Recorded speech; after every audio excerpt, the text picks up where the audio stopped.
Okay, you guys, what is up? The King of Lightning is here today. Listen, I'll be honest. I need to make this shit quick. I need to make it quick because I have shit to do. I have a test in a few hours, and I'm like, fuck One Piece. So here we go. One Piece chapter 725 review. First of all, Oda's going on hiatus next week, which I'm actually surprised about. I'm like, hiatus? Like, I don't know. Like, it feels like he's been on hiatus like regularly as of late. And again, I do understand that he did have that tonsillitis. So, I mean, again, it is what it is. So next week, unfortunately, no One Piece. Alright, now, when it comes to the chapter, okay, the chapter is actually, well, the part that I did find the most intriguing, because, you know, like, again, like, when it comes to the whole Law and Flamingo, they're fighting right now. They're actually tearing up most of the bridge as we speak. Well, not as you know, like in the time of the chapter.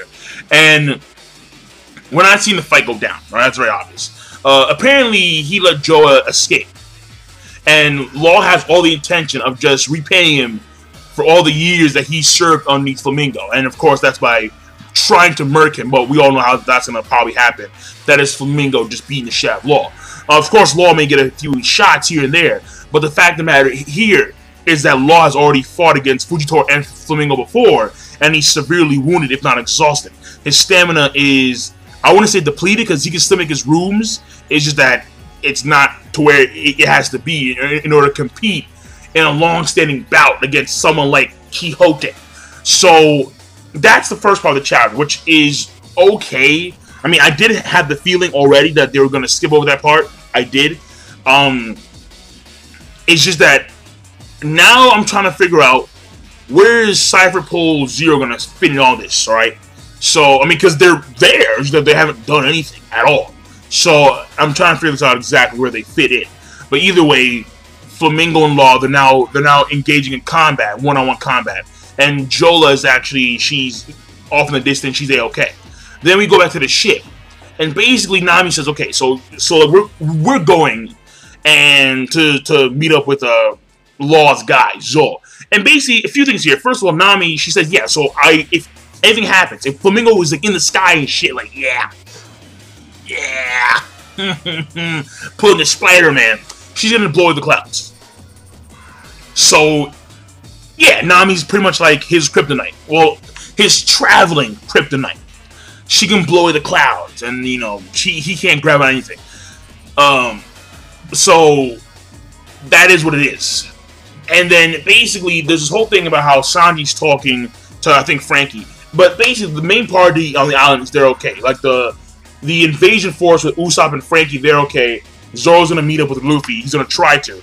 And in comes Momonosuke. Momonosuke talks about the first time he's seen Flamingo. And basically, it's kind of like he saw Flamingo and what Flamingo did to one of his minions. So now we have something that may go against our preconceived notion of, so maybe the Smile Devil fruits have some direct connection to Flamingo. Because in the case of Momonosuke, he appears to have this trauma when it comes to Flamingo. Because he saw Flamingo kill one of his own dudes because he didn't meet his standards, or he did something that he didn't like. And he told his other peons, his other subordinates, don't pull this shit. Otherwise, you're getting the same thing as this guy did. And of course, Kinemon's there, and then that was when we see this guy Kanjiro. We see a silhouette of Kanjiro, and then basically Kanjiro allowed Momonosuke and Kinemon to escape while he gets captured by Flamingo. And so, with the thing of Momonosuke is that, so maybe when he was sleeping on Punk Hazard, because he was so hungry, he started to hallucinate. Maybe that old trauma that he had was his motivation to him moving up that actual garbage dump in Punk Hazard.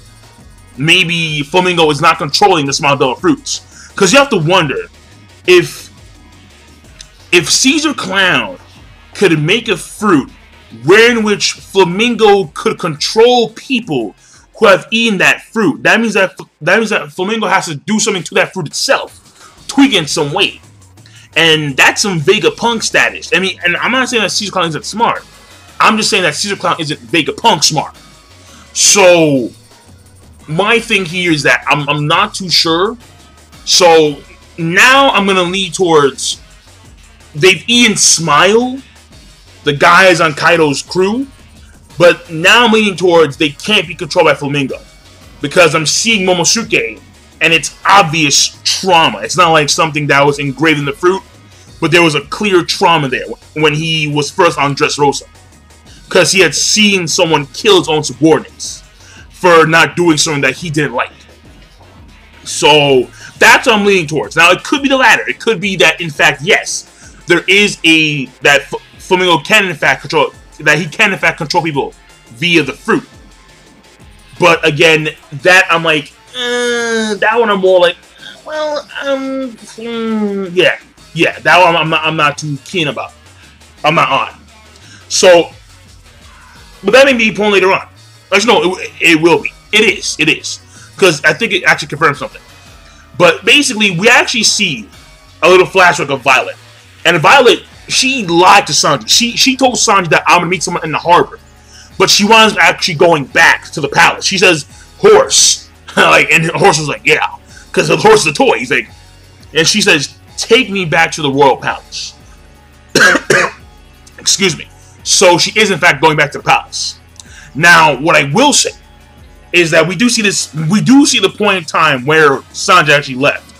Because Sanji was saying how, like, I'm worried about you, but if you think everything's okay, because I feel you, and I would appreciate, like a kiss on the cheek, like give your thanks, kiss on the cheek, and then she tells him, oh, like your ship's being attacked by these fighting fish. So we see him leave at that point in time, which was seconds before Flamingo actually got to the ship. So Sanji still covered a fair amount of distance, I'll lowball and I'll say a few hundred kilometers within a few seconds by simply doing skywalk. I mean, I wonder why. I mean, people always ask me, and I don't know because I'm not Oda, but why can't you use, sword? I mean, if Luffy can use sword, why can't Sanji use sword? Then again, if Luffy can't use, why can't Luffy use Genpo? So I mean, I don't know, because it takes leg strength, and Luffy and Sanji both have immense leg strength. Sanji more than Luffy because that's Sanji's forte. So Sanji should be able to use sword, but I've never seen him actually, do that particular skill. Now, again, we haven't seen him go all out because Oda, he continues to stall, and even though Sanji's been tortured and beaten by Flamingo, because Sanji's been put in far more situations of dire strength than Zoro has, and even still, we haven't seen Sanji go all out. So it's like, I'm just waiting to see Sanji and Zoro and Luffy go like all out. I really am, man, because it's still on the back of my mind. But we actually see Violet going to the Royal Palace. Then we go over to Kinemon and Zoro, and basically we have Bartolomeo. He's like, yeah, I'll let you in, just please autograph, please. Now that actually reminds me of Comic-Con, in which I want to get Hulk Hogan's autograph, but it costs like $60 for an autograph signing, and like $150 for a photo op. And then Stallone was charging like $400. No, like $30-something for an autograph. Stallone. I'm like, oh, dude, you're not worth that much. Whoa. How much for an autograph? Fuck that shit. So, but that was that right there. Very simple, very straightforward. Apparently, Luffy's going to be found by Bartolomeo, but it may not go the way he plans it to. Why?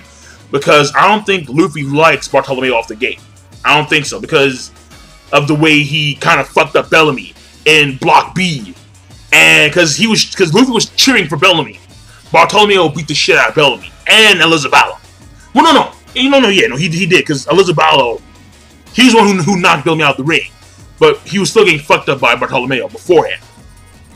So he may not like him, but either way, things may not work out the way they initially planned to, or maybe the Marines come in there, they say, fuck that shit, move aside, we're coming in there.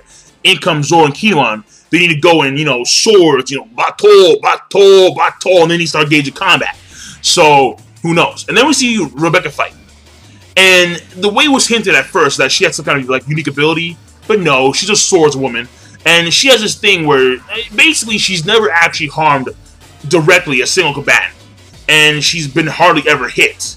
So, and then she has this thing where it's called like the last standing sword dance, where she actually fights on the edge of the ring. And she knocks people out of the ring. So, I mean, you guys should know, alright? I mean, I'm a fan of blood and gore. I mean, it sounds kind of, you know, but listen, man, let the blood rain. Let the blood rain, motherfucker. Slit throats, slit wrists. Let the blood rain. But no, she's not a violent woman. I mean, that's not a bad thing. But in this sense, with these big dudes coming at you, like this one guy who's coming at you, this guy called Logan, straight up big as fuck. He's an army commander of the like southern like Maji Kingdom, whatever it is. Big dude. And it's like, oh, come on. Really? Like, come on. Like, kill this guy. Well, whatever. I'm not really a big fan of that, I'll be honest. I'll be very honest. I was hoping for a little more blood and gore. But, I mean, apparently they say her fighting style is not so ungraceful. I mean, that's what the commentator said. And even Cavendish is like, you know, it's pretty cool. So, fuck it. Just fuck it, man. Fuck it. I'll take it. And then basically, at the end of the chapter, we see Sai and the others, and now we see what actually happens to them. And there's actually this underground area. Remember the toy we saw before? When the toy soldier was talking to this one dog guy? Like, this one dog toy? And how there's another toy going, like, supposed to be crazy because it had a toy illness? Or it had a human disease, something like that? And that toy was thrown into the scrap heap or something like that? Well, we see where the toy landed, and it's in the same area where these gladiators are. Gladiators from at least Block B and Block C are there.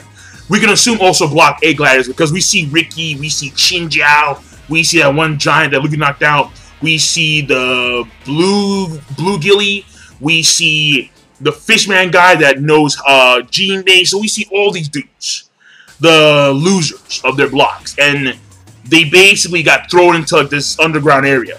Apparently, Elizabeth actually uses King Punch. Didn't work. And I'm sitting here like, whoa, the King Punch didn't work? And apparently they're in this deep area because the wall itself is Earth. And we don't know what's going to happen. They may get into conflicts with a guy who could turn people into toys. And he may just beat all of them. Which I think is a stretch because, you know who's there. He's like, yeah. So, but again, that's my speculation. I don't know. I really need to go. King Lightning. Be sure, of course, rate, comment, and subscribe. Always, the chaptering overall, it was an okay chapter. It really was. It was okay. Not that, but I'm looking. But we won't see. We won't see what actually happens until 2 weeks from now. But my assumption is that the guy who can either transfer people into toys is either Trable, because I'm thinking either Trable or I'm thinking Senior Pink.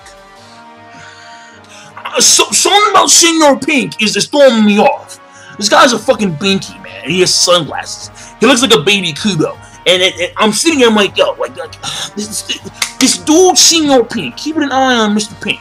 But, the other guy, the old dude. Like the old dude in the Flamingo family. But that's what I'm thinking. That's what I'm putting my guess on. But overall, chapter rating, it is okay. It was an okay chapter. Not that. And I'll leave it at that. King Lightning. Sure, of course, rate, comment, and subscribe as always. Pink. Whoa! Senior Pink coming in. Fuck. Peace. Have a nice day.